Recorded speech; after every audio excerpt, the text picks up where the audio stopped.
皆様こんにちは。宇治原実です。世界に誇る日本人の心、副題として日本人こそ聖書の民だったというテーマで皆様とご一緒に考えたいと思います。本日は9月4日土曜日、第52回目です。それでは本日のテーマです。パラオが最も親日国となった理由とは？本日のポイントです。大東亜戦争末期、1944年9月、南太平洋に位置するパラオで日本兵1万2000人が玉砕しました。しかし1000名近い党員は一人の死傷者も出ませんでした。日本の統治下で日本を信頼したパラオの住民は日本兵と共に米国と戦い運命を共にする覚悟でした。しかし日本兵はパラオの住民を安全な島に疎開させました。パラオ人に示した日本兵の愛が本物であったからこそ、パラオが最も親日国になった理由です。その愛とは家族愛でした。日本が統治した国が親日国となったその第一弾をご紹介したいと思います。まずパラオ共和国の歴史です。19世紀のスペイン統治時代からドイツの統治に移ります。しかし共に教育も施されず、搾取と圧迫、反抗すれば処刑でした。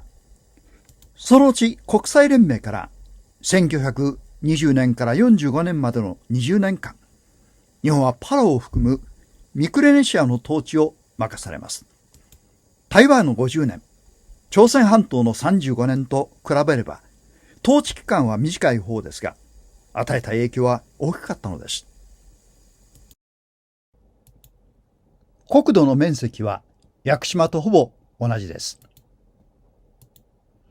人口は21,291人、2015年度調べです。当時、言語はパラオ語と日本語でした。当時のパラオ人口は5000人。日本からは軍民合わせて2万5000人が押し寄せました。現代、パラオ語の中で生きた日本語は800から1000語。日常会話の2割にもなります。これがパラオ語と日本語の対比表です。野菜、缶詰、アンパン、皆同じですね。また教育は日本の移民統治時代、移民日本人の子供と一緒にパラオの子供たちも3年から7年、日本語による教育を受けました。日本人と同等の扱いです。また、建物としては、現在も最高裁判所として使用されている旧南洋町ビルなどの日本時代の立派な建物があります。娯楽では、今も花札に興じるご高齢の方々の姿が見受けられます。学校、病院、電話、道路などのインフラを整備。缶詰工場や神社まで用意しました。さてこれからはアメリカとの戦力比較です。アメリカとの戦力比較では、すべてに米軍が圧倒していました。兵力で米軍4万8000、日本軍1万2000人、兵力4倍、航空機の数200倍、戦車100倍、重火器1000倍。米軍の指揮官が3日で攻略できると豪語していましたが、73日もかかりました。特に激戦となったのは、パラオの一つペリリュー島です。飛行場があり、最重要拠点でした。1944年、ペリリュー島では、日本軍が取った要塞化した洞窟陣地を利用したゲリラ戦法は、米軍を大変苦しめました。後の硫黄島の戦いに引き継がれました。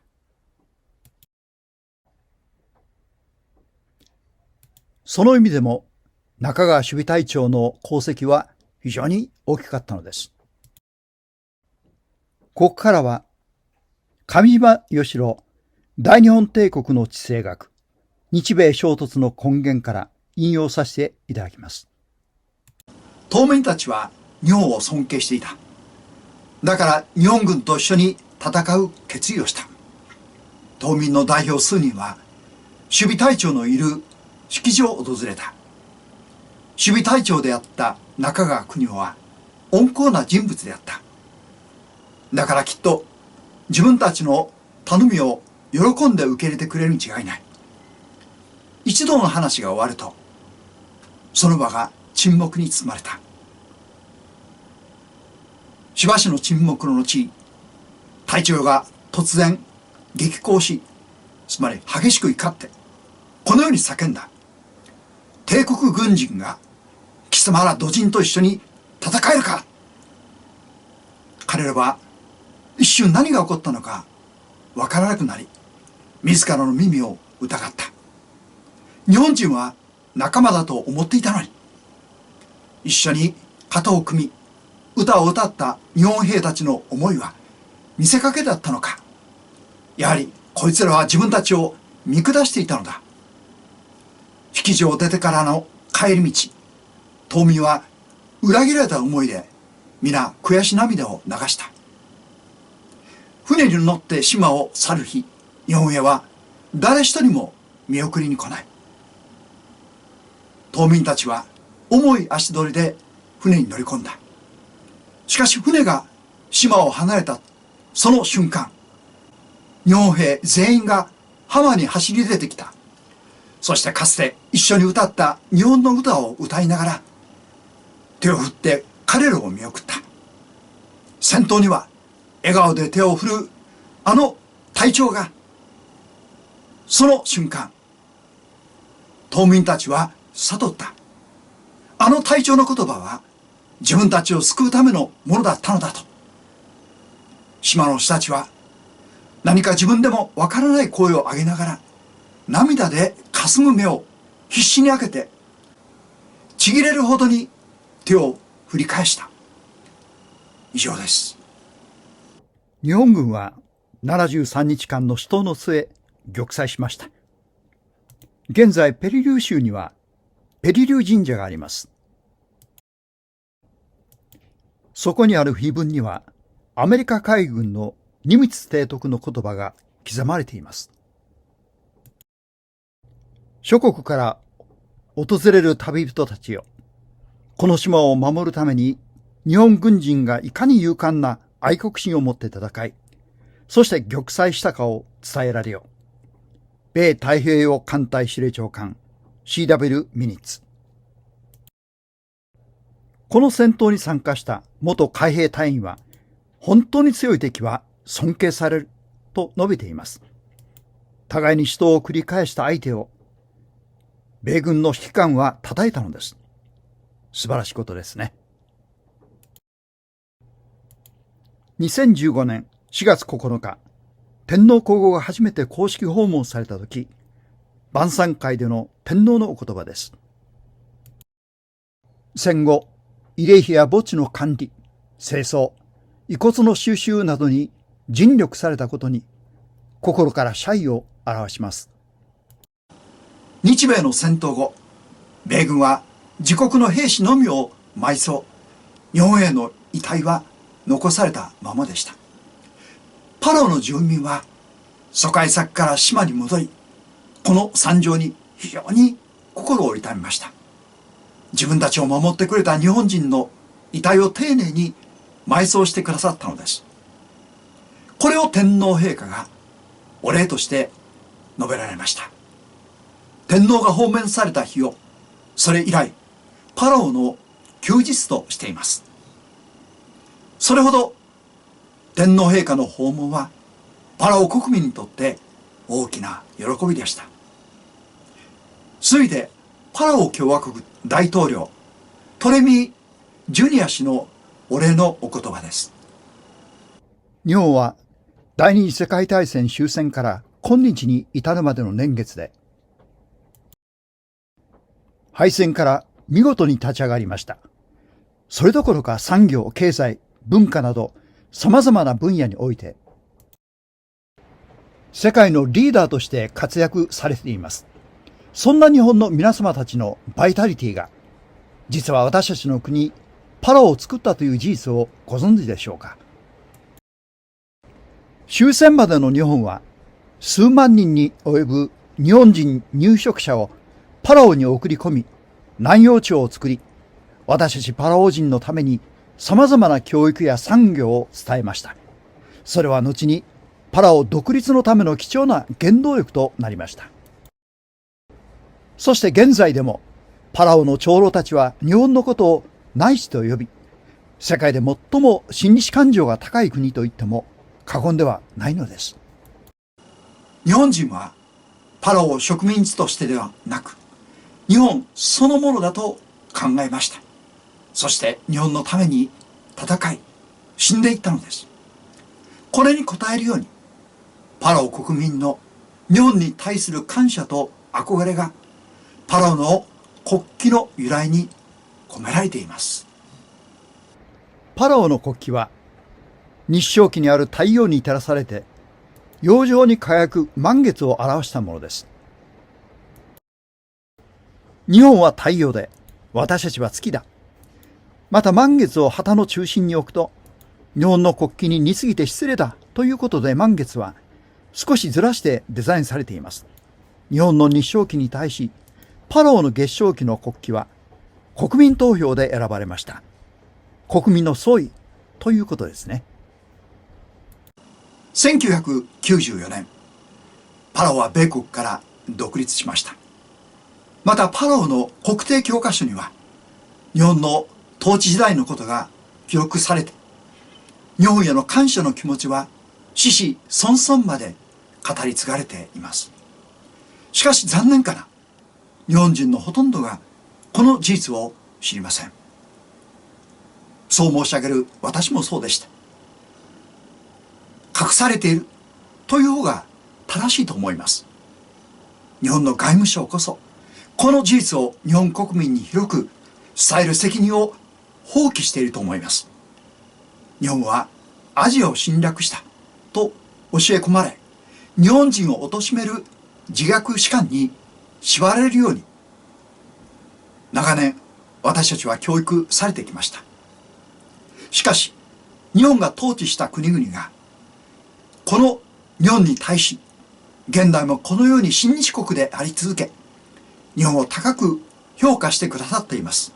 これこそ本当の意味での歴史修正ではないでしょうか。日本古来の生き方は、和をもって尊しとなす聖徳太子の教えの通りです。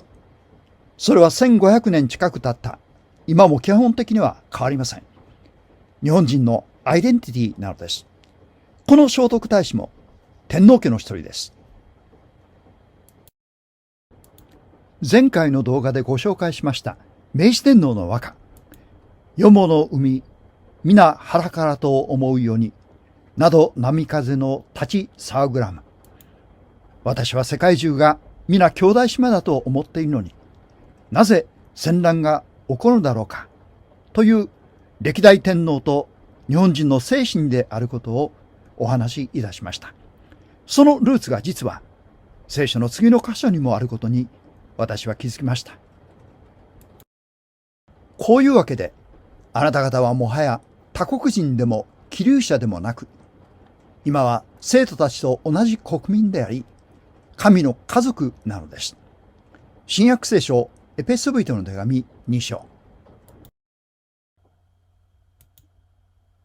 キリスト信仰は小アジアに広がり、民族の区別なく互いに一つ家族のように接しました。その時の指導者パウロの手紙です。神の家族という言葉にその思いが込められています。AD70 年、ローマがイスラエルを滅ぼし、初代キリスト教徒たちはローマの迫害を逃れ、東へと向かい、日本を目指しました。シルクロードを通り早くから日本にも聖書が伝えられたシリーズがあります。これが私が毎回日本人こそ聖書の民だったと申し上げる理由です。しかも天皇教を中心として継承されたと私は信じます。聖書の真髄が欧米キリスト教社会ではなく日本において伝えられました。有色人種を植民地支配する欧米諸国の考え方は聖書にそぐわないのです。私たちには忘れてはならない。どうしても語り継がなければならないことがあると思います。それは戦争の悲惨さだけではなく、日本人としての誇りではないでしょうか。世界に感動を与えた日本人の素晴らしさは、世界を一つ家族と見る世界観でした。さて、世界に誇る日本人の心というテーマで、この YouTube をさせていただいて、早1年になります。皆様のご支援のおかげで、ここまで続けてこられたことを心から感謝いたします。